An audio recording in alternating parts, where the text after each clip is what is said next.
Welcome to This Explainer. Okay, today we're unpacking a concept that we hear constantly, but we rarely pause to actually dissect: economic development. We're going to bridge the gap between your own personal aspirations and the massive, complex global economics shaping our planet. So get ready, because the way you view progress is absolutely about to change. Let's dive right in with a quick scenario.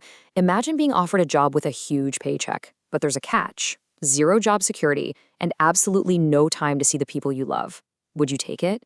For most of us, the answer is a resounding no. And that right there proves something really fundamental. Our developmental goals in life naturally include things like security, freedom, and respect. It's not just about the money. Income is definitely crucial, but the actual quality of our lives depends on a deeply personal mix of goals. And that brings us to Section 1, defining your developmental goals. Because development means wildly different things depending on who you ask. To an industrialist, development might look like building a massive new dam in the Narmada Valley to generate electricity for factories. Makes sense, right? But to a local tribal farmer living in that exact same valley, development means the exact opposite. To them, it means not submerging their ancestral land and destroying their livelihood. What gets hailed as progress for one group can literally be destructive to another. And when profit becomes the absolute only motive, these conflicting goals can actually turn deadly. Take the really tragic case of the Abidjan toxic dump.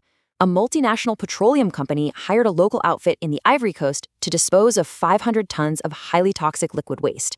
Just to save a few bucks, they dumped it right in the open. The resulting fumes left 7 people dead, 20 hospitalized, and an unbelievable 26,000 people needing treatment for severe poisoning. It's a shocking, real-world example of what happens when a company's financial development is prioritized over basic human safety. So how do we measure this on a larger scale? Let's look at Section 2, the illusion of averages. When the World Bank compares nations, they rely heavily on a metric called per capita income. Basically, that's the total income of a country divided by its total population. Now, an average of $66,500 might classify a nation as rich, but this mathematical tool hides a pretty massive secret. Think of it like this. Consider 2 hypothetical countries, A and B. Both have an exact average income of $10,000. On paper, they look like economic twins. But dig into the distribution. Country A has a pretty equitable spread among its citizens. But in country B, 4 citizens are scraping by on just $500, while one person hoards $48,000. So, I gotta ask you, which country's citizenship lottery would you rather play? If you didn't know which citizen you were gonna be, you would absolutely choose country A for sure. This proves that an identical average means practically nothing about the reality of living in a country if all the wealth is concentrated at the top. Averages hide vast, sweeping disparities. Which leads us perfectly into Section 3, looking beyond just money.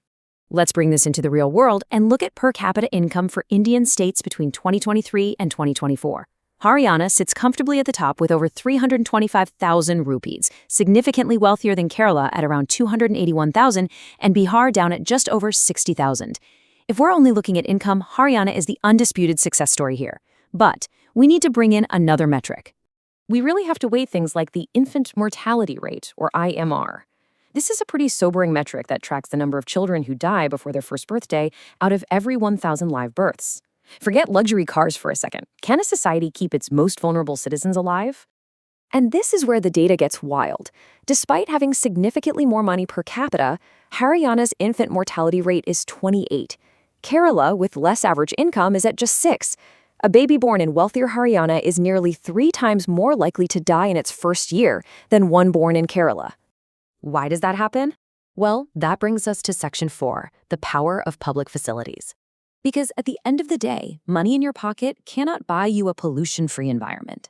It can't magically ensure the medicines at your local pharmacy are unadulterated. Protection from disease relies entirely on collective public facilities, things like clean water, accessible schools, and strong distribution systems. Kerala prioritizes these public systems, which is exactly why their overall health outpaces their income. This reliance on public infrastructure absolutely applies to everyday nutrition too. Scientists use the body mass index, or BMI, to determine if people are properly nourished. But a healthy population-wide BMI isn't just about individual families having cash. It requires solid infrastructure, like a functioning public distribution system, to reliably deliver nutrition to everyone. All right, let's zoom out globally for Section 5, Measuring True Human Development. To get a real picture, the UN uses the Human Development Index, which bundles income, education, and health all together. And the results? Honestly, they're eye-opening.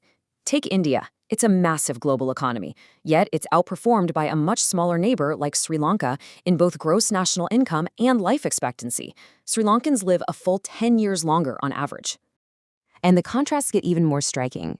Both Nepal and Bangladesh actually have a lower per capita income than India, yet their citizens live longer on average. It just goes to show that true human development is fundamentally about the well-being of the citizens, not just the sheer raw size of a country's GDP. Which brings us to our final hurdle, Section 6, Sustaining Our Shared Future. I want you to consider a number for a second. 300. In India alone, 300 districts have reported groundwater declines of over 4 meters in just the past 20 years. Groundwater is supposed to be a renewable resource, naturally replenished by rain, but we are pumping it out way faster than nature can put it back. We are quite literally draining our own future to fuel our present development. And hey, this isn't just a regional water crisis. Let's talk about crude oil. 50 years, that's it. Globally, known crude oil reserves will be completely exhausted in just 50 years if we keep extracting at our current pace. We are building an entire global economy on a fuel tank that's running on empty. It all boils down to this incredibly powerful proverb. We have not inherited the world from our forefathers. We have borrowed it from our children. True development isn't an inheritance that we can just carelessly spend down to zero. It's a debt we owe to the future. Sustainability isn't just some corporate buzzword. It's literally the only way development can continue to exist. We've seen today that development is so much more than just getting richer. It's health, it's education, it's equity, and frankly, it's survival. So I want to leave you with this provocative thought. If more wealth leads to an exhausted, unlivable planet, what does true progress actually mean to you? It's a complex puzzle, for sure, but understanding it is the very first step to demanding a better world. Thank you for joining me for this explainer, and keep questioning what it really means to move forward.